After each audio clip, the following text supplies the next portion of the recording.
Niko na huzuni sana kwa sababu niliona mtoto wangu katika TikTok. Wangapi waliona mtoto wangu kwa TikTok akiwa na 30,000 views, wanamview. Mtoto wangu alikuwa TikTok live na mtoto wangu akaongea sana, akasema watu wengi waliwatenga, na ningetaka kuput this clear kwa sababu nimeambiwa na nyamazaga, siongei mambo ya watoto. I will talk, kwa sababu hakuna mtu ametenga kina Sky na Dani. Ashaz, naomba muangalie huko nyuma. Hakuna mtu ametenga watoto wangu, hata waimbaji hawajatenga watoto wangu. Lakini watoto wangu kutoka mama yao akufe, kuna mtu ambaye aliweka pazia. Nimeenda kotini, niko na court order ya kwanza, ya pili, ya tatu ya kuchukua watoto wangu.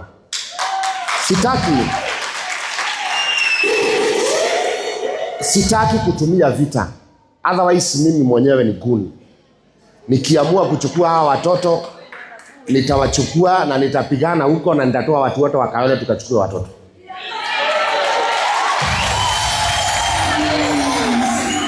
Kwa hivyo mtu asione kama nimenyamaza, mtu anafikiri mimi ni mpole. Mimi si mpole. Hata mimi niko na wazimu zangu. Na nina demand nipatiwe watoto wangu. Watoto ni wangu, kila mtu azae watoto wake.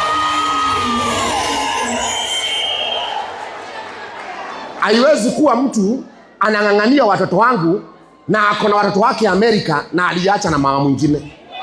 I have my children na niko na rai, mama yao alikufa, mimi nahitaji watoto wangu. Na nasema hivyo. Justice for my children. Saa hii tunaongea, niliona online wakiongea, wakisema watoto wangu wanateswa, na ni ukweli. Si uongo. Watoto wangu wamekaa nyumbani wiki 3 bila school fees. 3 weeks.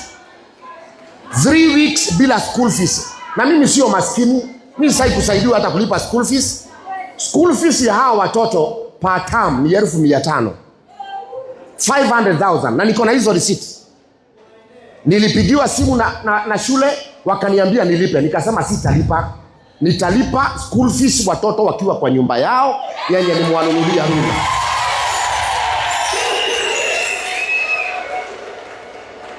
Nimenunua nyumba iko Runda. Mimi sikai Runda.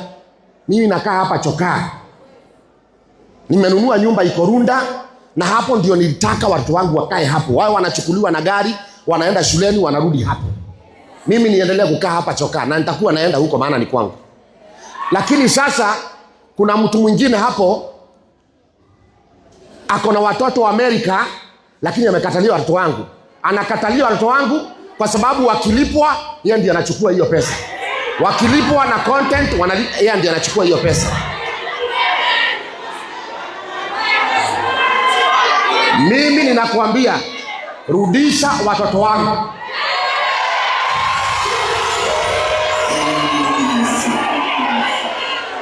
Na kama unataka kuona wazimu yangu, endelea kukaa na watoto wangu. Na hawa watu wa social media ambaye wananichokoza kusema eti watoto wasirudishwe. Kila mtu azae mtoto wake, alee mtoto wake.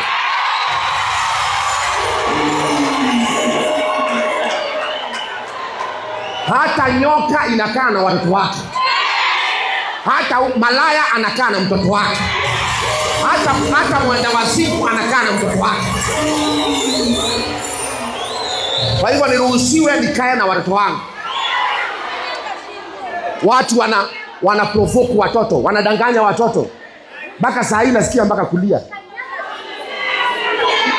Nasikia mpaka uchungu katika I'm feeling mpaka nasikia kulia katika. Nimeenda kotini mara 3. Naenda kotini mara 3. Kuna waheshimiwa mahali wanazuia hawa watoto kutoka huko. Wanawazuia. Niko na uwezo ya kwenda kuwachukua by force, lakini sijataka kwenda by force. Tafadhali wacha kusema utalelea watoto na uko na watoto wako. Mimi ni baba na niko na uwezo ya kulea watoto wangu.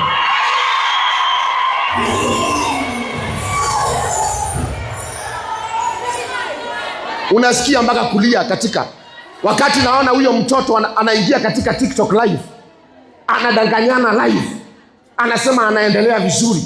Ni mtoto mgani anaendelea vizuri na ameweka kucha, hayuko shuleni? Mnaona sky ni kuharibika, anaharibika. Kila mtu anaona sky ni kwenda, anaenda kuharibika. Lakini si watu wanasema nyamaza, nyamaza, nyamaza. Mtafurahia wakati mtasikia mtoto wangu amezaa. Watu watafurahia wakisikia mtoto wangu amezaa ama destiny yake imeharibika. Na niko hapa na niko na uwezo wa kuongea. Social media wameongea. Mimi sitanyamaza tena. Wanirudishie watoto wangu wote wawili.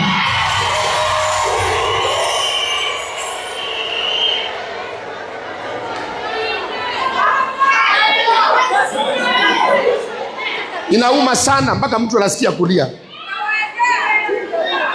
Inauma sana mpaka mtu anasikia kulia. Wakati ninaenda huko Gituamba, ninaona watoto wananililia wakiniambia, pastor nipatie school fees. Na mimi niko na wangu wako kwa nyumba hawana school fees. Na si kwamba mimi sina pesa. Ni yule mwanaume amewashika hajalipa school fees. Walilipiwa school fees. Na wale wanaona kama naongea uongo. Wale wanaona kama naongea uongo, waende hiyo shule. Inaitwa Wood Creek. Wood Creek International School. Waulize kama watoto walikuwa wamefukuzwa. Watoto wamefukuzwa 3 weeks. Wamekaa kwa nyumba. Baada ya social media kupiga kelele. Baada ya msichana mmoja ako UK anaitwa Shiro Stewart. Alipoanza kupiga kelele, maana mimi si kwa saa kuongea. Alipoanza kupiga kelele, hawa watoto wakalipiwa shule na serikali. Deputy President wa Kenya ndiye alilipa 400,000. Mimi sasa kulipiwa school fees, nataka watoto wangu nitajilipia school fees.